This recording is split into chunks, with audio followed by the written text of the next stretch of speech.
Looking back, I can't pinpoint the exact proof that convinced me that I lived on a ball flying through space at some really fast speeds, but I do know that it didn't take a lot of proof. This was before the internet, before we could actually investigate. We were all very young, and after all, why would they lie to us about something that seems so innocent and beautiful as the blue marble that we had seen so many times in animations with globes? The very first blue marble that we saw taken from the Apollo missions. It's just so spectacular.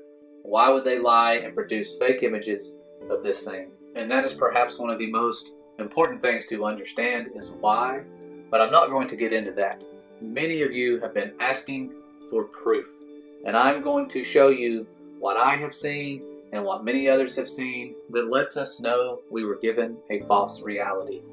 So, the first thing I'm going to do is show you some very simple observations that you can make of space footage and high altitude footage, and do some very simple experiments in the comfort of your own home and prove very simply that Earth does not have curvature, at least from the heights that we can go today, as we are stuck in low Earth orbit for now. So here are some pictures of the curve as seen from the ISS, or a lack of curve, depending on the time that you take the screenshots during these videos of these alleged spacewalks.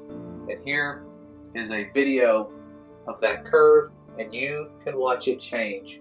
I have not altered this video in any way. This is SpaceX footage, but you can see a curved line go flat and then bend perfectly in the other direction.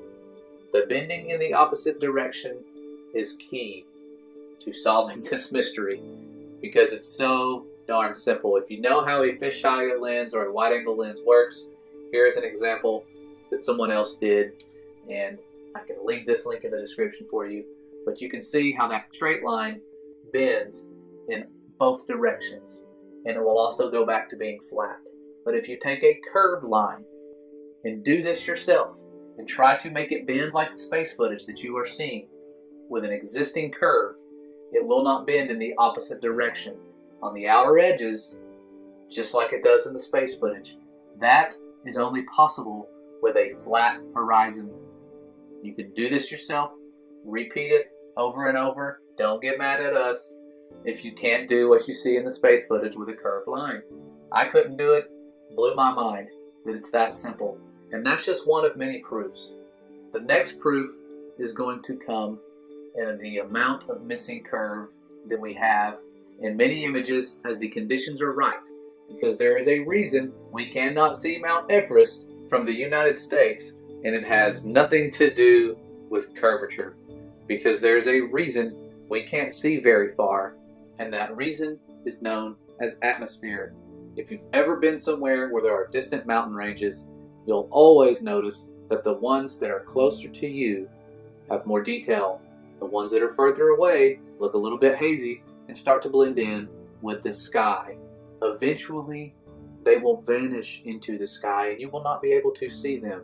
As you can see here, when I pan up above the tower, it looks like you're looking at the sky. You can't tell that's a mountain unless you have a frame of reference, something to compare it to, like the actual sky behind it. But things do get obscured by the atmosphere, and you can only see so far. We have limitations to our sight distance. That's what makes this a little more challenging, because not only does it hinder sight distance, atmosphere does a lot of other cool things. It acts like a lens, it magnifies, it causes curve to rise and fall as conditions change. This is known science. It's not something we're making up.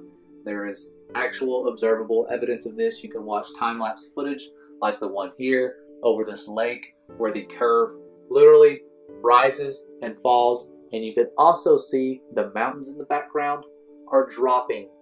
That's what freaked me out when I looked into this, that there are some illusions that have to do with atmosphere, and I never knew that they existed to that scale and to that degree. But when you make repeated observations, you see some interesting things. Like this lighthouse. This was taken over a span of, I think, around 13 miles, where there should be a little bit of curve. Definitely a horizon blocking most, if not all, of the lighthouse you see here in the distance. But then the person came back and saw that the conditions had changed. It was a cooler climate that day, and the lighthouse, as well as the land below it, revealed that there was no curve on that particular day. And this rising and falling curve has everything to do with what's in our atmosphere, which just happens to be a lot of water. Well, sometimes it's a lot of water, but as you can see, when that water decreases, the magnification properties of the atmosphere also decrease. So there's some experiments you all can do that I'm going to share that I have done and many others have done, but the one you're seeing here was done by someone else over a flat surface, and they used a magnifying lens to see if they could replicate what we see when there's a lot of moisture in the air. And to their surprise, it actually did replicate exactly what you would see of a city skyline over a large body of water or a flat surface. And this property of our atmosphere, along with perspective, is why the sun will set as it circles above. That's one of the things that a lot of you ask, why can't you just zoom back in on the sun with your zoom cameras? And that's a really good question. But if you look here, you will see that the sun will set, and if you zoom in as far as you want with any zoom camera, you will not be able to bring back what has vanished and has a vanishing point. The light will also be filtered out. This is why it starts getting dark when the sun gets too far away. It's because light is filtered out through the atmosphere and the water in the atmosphere. You can go scuba diving if you don't believe me. The deeper you go, the darker it gets. Even in crystal clear water, light is filtered out. Blue objects will turn pink as you bring them to depth. That's why the skyline or the horizon turns pink most often when there is a sunset with a lot of moisture present. You will see that pink horizon. It's beautiful, and it has to do with light being filtered out. So it's one of those properties of our atmosphere and perspective that make things seem like the sun is going beyond a curve, when in reality, the great light or the greater light to rule the day is just circling above the earth. And you can see it circling above because some of you say it would be daylight all the time if that was the case.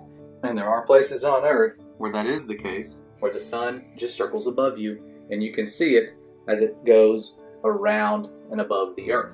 And if you get higher and higher, of course, there's going to be less atmosphere and you will be able to see further. And this brings us to our next proof, which is the long distance photograph, the world record long distance photograph for now. But the long distance photograph was taken over a great distance and from a great elevation. I'm going to include the elevation and show you the math according to the curve of the earth that we have been given, and show you that there is definitely missing curvature.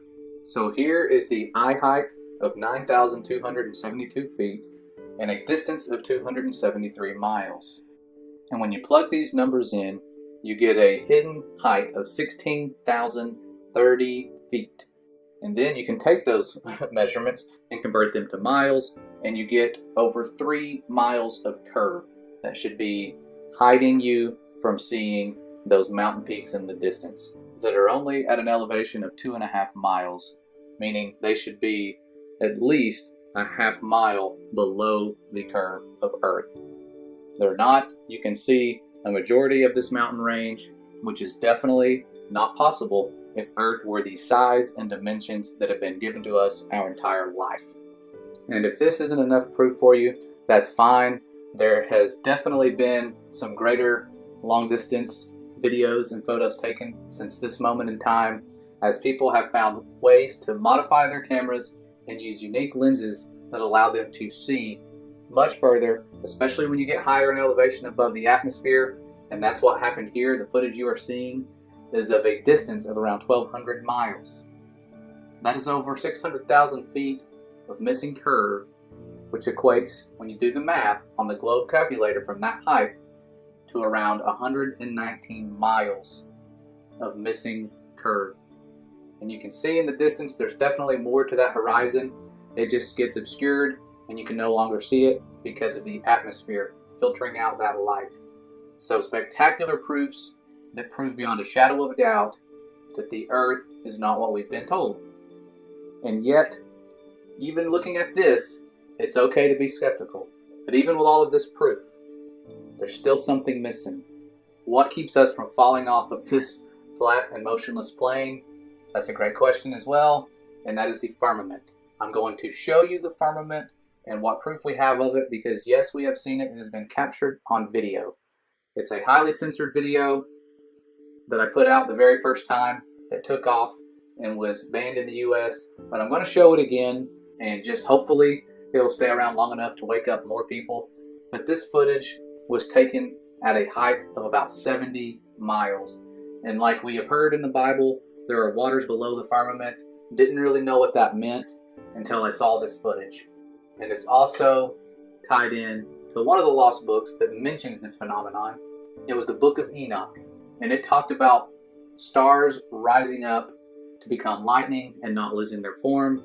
I thought this sounded crazy, but you can see it in real time, as these stars will often light up and get really bright as these lightning sprites, which is a rare phenomenon or rarely captured phenomenon due to the fact that they are above the storms. You can see waves move across the firmament as these things shoot out of the firmament through the waters. It looks like fireworks shooting out of a lake turned upside down. It is something that many have ever seen with their own eyes in slow motion, because these things are very fast. You have to have special equipment and be above the storm to capture them. And these individuals, that's what they did. They flew above the storm and filmed what they thought was upper atmospheric lightning. They are well above the clouds. This is way above that, near 70 miles or so, we're told. Could be slightly higher, do not know. But these waves and the definite shape and structure of the firmament is seen when these things are happening. It is something that really changes you when you know what it is. It's proof that I can't deny that there is a firmament, and it's not just the atmosphere like we had thought. The Father spent the entire second day making this. It didn't take him an entire day to just make atmosphere. He made the expanse. The firmament, for all of us to see, is what the sun, moon, and stars are inside of, and it will help answer a lot of questions as to why we see certain things, like lunar eclipses, comets. All of these questions we've had can be answered. It just takes some digging, getting past all of the intense censorship, and having a mind that seeks truth.